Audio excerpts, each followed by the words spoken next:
Hey guys, welcome back to Bearded Lumber. I forget to mention that my name's Eric, and of course Matthew. We're on the next phase of our concrete pour. We're trying to get everything ready. Gotta be here in a couple days to pour it, and part of the deal was I'd have it ready. He just basically has to show up and pour. So this may or may not be up to code in your area, but it's perfectly fine for what we're doing for agricultural building. We have a current 6-inch slab that this building's sitting on, and we're adding an additional 6-inch slab out here. No rebar is required. I'm actually paying to put fiber mesh in it, but saying that, we are going to put some rebar in it. Every 2 foot down this wall, we're going to drill a 6-inch hole and put a piece of 12-inch rebar in there. It'd be 6 in the old slab, 6 in the new slab, and that's just to keep them locked together over time. It makes it as good of a mono pour as you can get by tying that in. If you can see, we got 2 in here already. We'll go in a little more detail, drilling the holes and driving the rebar in, and we got some other work to do, but we'll be back in just a minute.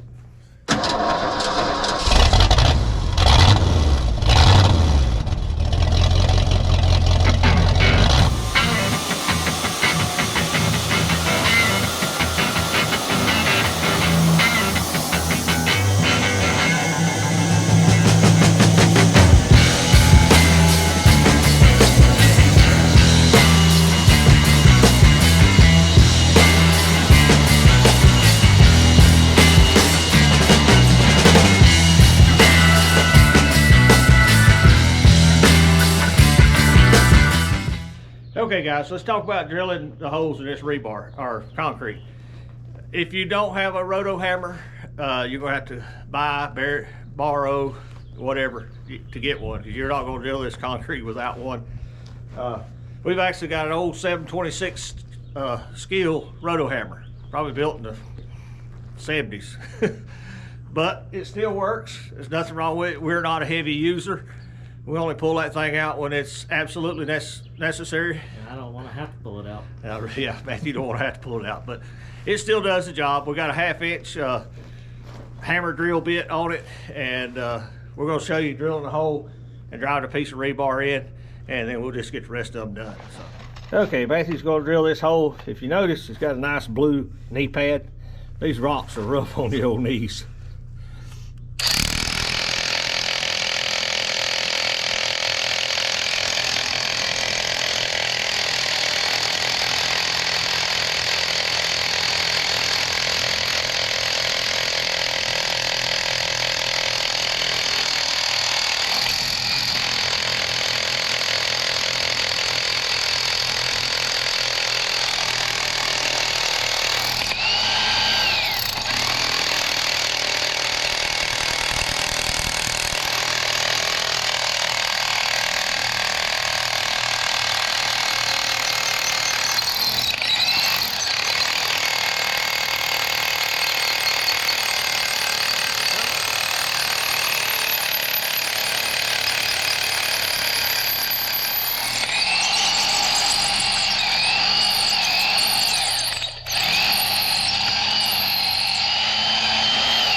Okay, there you go, one clean hole. Matthew went back and forth in it trying to get all the concrete dust out so he can drive this piece of rebar most of the way in. Yep. Well, that's the real world. Yep, my aim's off this morning. I'm glad that wasn't a fender on my car. Well, there's a reason I don't swing hammers anymore.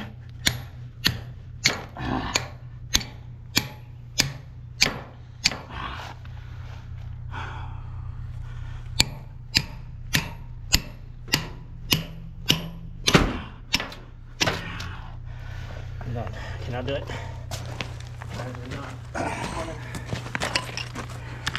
Relief hitter. I think you had it. Yeah, you had it in there. That's all it's gonna go. Okay.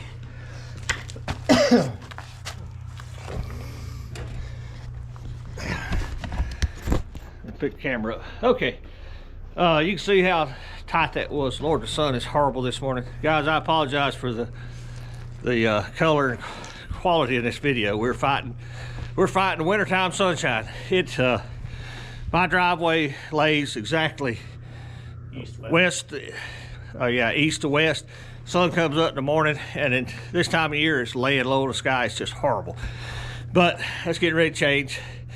Springs are coming. We got that one done. We just got a whole bunch more of them to do. Probably gonna sit up over here and show you how we're gonna make these little pieces shorter. We got our Milwaukee chop saw sitting over here. So we'll get to that in just a second. Okay, we got our old Milwaukee chop saw, and Matthew cut us a gauge block because we want them all about 12 inches long. It's not imperative for half inch one way or the other. This saves a lot of measuring from each time. Put it in there, you can lock it down, but for this application I'm just going to hold it and make a lot of noise.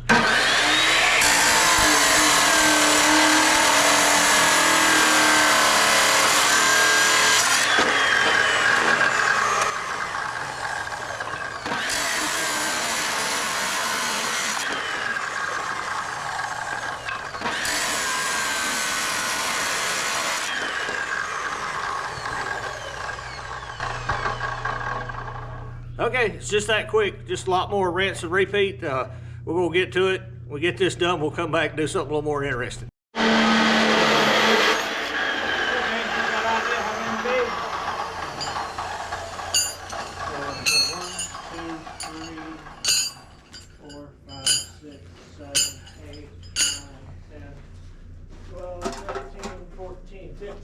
I got 15.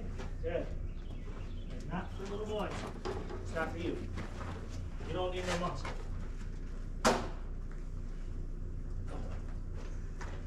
You don't need no muscle. You got enough energy.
guys. I hope Matthew sped through that, because that was just laborious. There's a lot of holes, a lot of hammering. I think Matthew and I are going to take 5 minutes to drink our coffee and maybe shed a tear. We'll be right back. Hey guys, while we're taking a little break here, let me show you something. You guys have been married forever. You'll get the humor in this, okay? I got a new Milwaukee grease gun. My oldest son, Michael, is actually a dealer for Milwaukee. So, wife told him to get whatever I was wanting, and he knew it was a grease gun for Valentine's, which is wonderful. You know, great gift. Michael shows up with it. He said, "Here's a gift for Mom." She said you'd pay for it.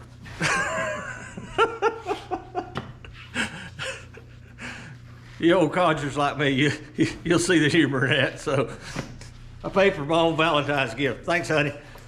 Love you. So, but it's a great tool.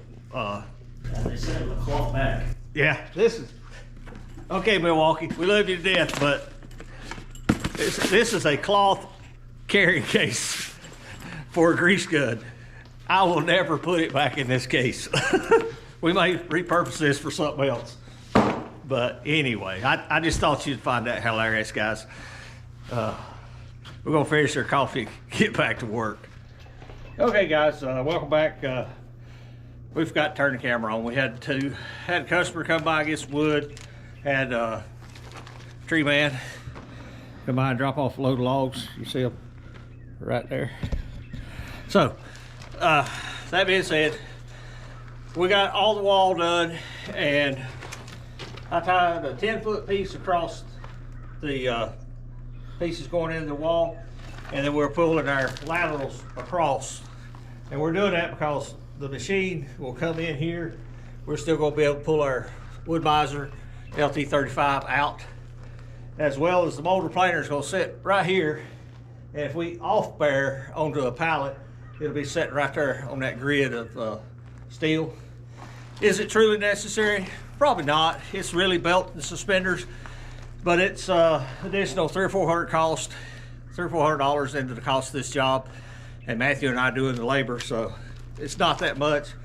We're going to put a lattice grid right here where the motor planer is going to sit, because it's 4,000 pounds of constant weight, but it's going to be some vibration, and just for the longevity of the concrete, we're going to go ahead and put a lattice grid here, and that should do it, other than this over here. I'll show you these. Get the pocket top out.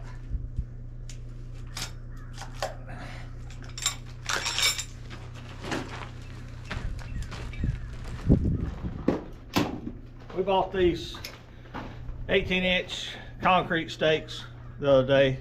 Been wanting some for a long time. We'll drive these behind our forms, and they got multiple screw holes, and that's just to keep the forms from blowing out. We use some hickory stakes just to get it all level. So other than having to hammer them in, this part should go pretty quick. They're a little expensive. They're like $5 a piece, but we got several jobs coming up that we're going to use them on, and I've been wanting them in our inventory, so we bought a pack of 20. Next time we'll buy 20 more. So that's gonna do it. We'll just shut up and get to work and get it done.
Okay guys, like I said earlier, the sun this time of year is horrible.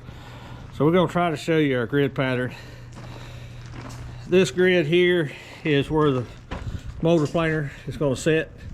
About 4 feet off that wall. It'll start about that post and go 11 feet this way. Also got a grid that goes to the post across. So we're looking at having about a 18-foot opening there, probably 2 sliding barn doors. But we need to be able to drive a tractor right where the mule's sitting, right across here, right into the building to grab our wood miser and pull it out so that we can clean. So we've introduced a pretty heavy lattice here. We got 1, 2, 3, 4, 5, 6 verticals going one way, and there's 1, 2, 3, 4, 5, 6, 7 horizontals going across the other way.